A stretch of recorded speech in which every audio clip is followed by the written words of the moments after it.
허균은 황해도 수안의 군수로 가게 됩니다. 그런데 2개월 뒤 허균이 벼슬을 내려놓고 떠나게 됩니다. 또 파직된 거예요. 아이고야. 이거는 이 정도면 이번엔 무슨 이유 때문이었을까요? 거의 비슷하지 않을까요?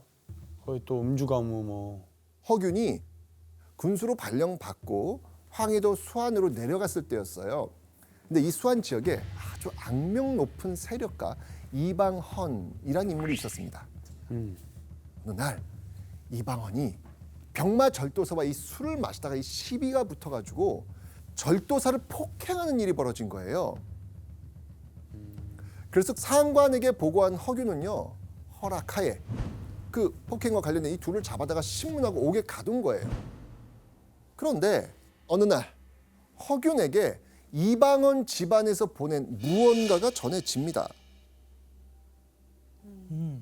바로 이방헌을 풀어달라는 뇌물이었습니다. 근데 우리가 지금까지 본 허균은 절대로 뇌물에 흔들릴 사람이 아니에요. 기생에는 흔들려도 뇌물에는 기생 흔들리네요. 오히려 뭔가 화를 내지 않았을까. 감히 뇌물이라! 화가 머리 끝까지 난 허균이 곤장 30대를 칩니다. 뇌물죄까지. 와, 그럼 죽는 거 아니야? 거의 죽어요. 그런데 허균의 상사인 관찰사가 갑자기 허균의 있는 곳까지 찾아옵니다. 그리고는 벼랑간 이방헌을 풀어주게 라고 하는 거예요. 뇌물 받았네. 야, 그렇지. 뇌물 받았어. 관찰사가 뇌물 받은 거예요. 그러니까 이방헌 집안에서 관찰사에게도 뇌물을 보냈던 거예요. 그래서 결국 허균은 탐탁진 않지만 이거 뭐 어떡합니까? 상사의 명이니까 이방헌을 풀어줄 수밖에 없었어요. 화나지 근데. 네. 그런데 이방헌이 풀려난 지 이틀 만에 곤장 후유증으로 죽은 거예요. 이때 막 부랴부랴 달려온 관찰사가 허균에게 이런 명령을 내립니다. 곤장을 친 부하가 과하게 형을 집행했으니 당장 잡아 가두라. 허균은 여기에서 폭발합니다. 아니, 죄인을 절차에 따라서 엄히 다스렸는데 그게 어떻게 죄가 됩니까? 맞아요. 하지만 이런 허균의 항의 통했을까요? 관찰사 안 통하죠. 왜냐면 관찰사 이미 먹은 게 있거든요. 맞아. 여기선 관찰사 돌아가 있지. 관찰사는 네, 그렇게 허균은 군수직에서 파직될 수밖에 없었던 겁니다.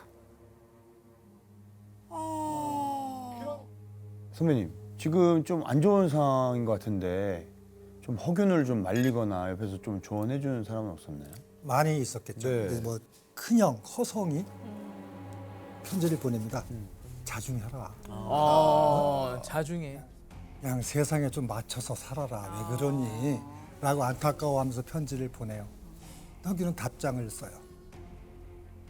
어찌 월급 때문에 오래도록 허리를 굽히고 지낼 수 있겠습니까?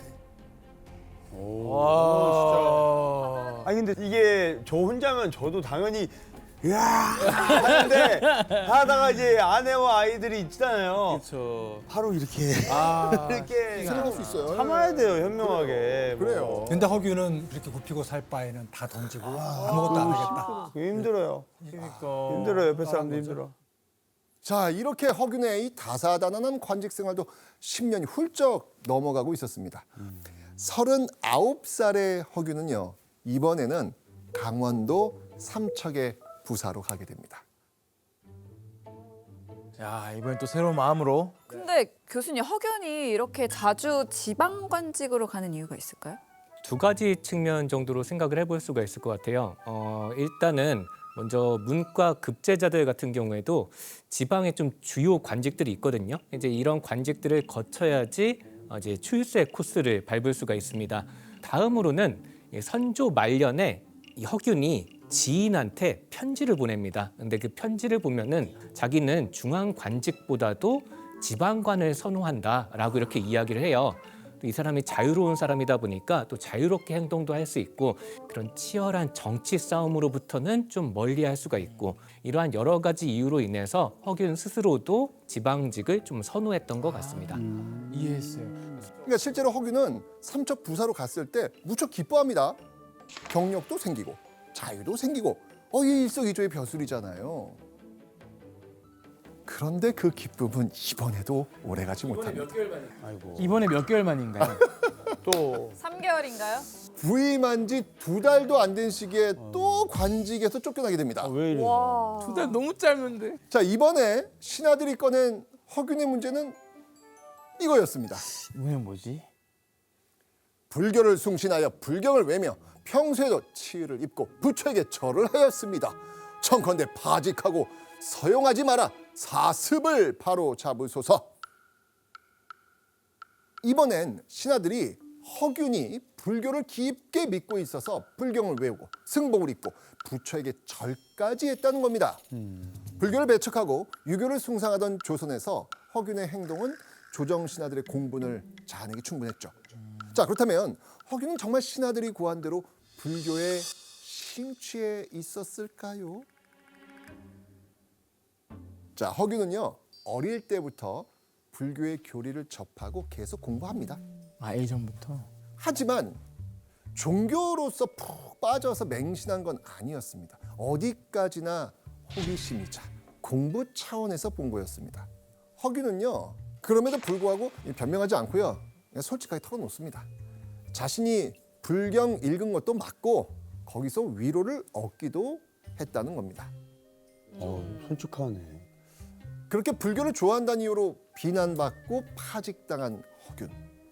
누구보다 주류로 태어났던 허균은요 스스로 비주류의 길을 뚜벅뚜벅 걸어가고 있었습니다.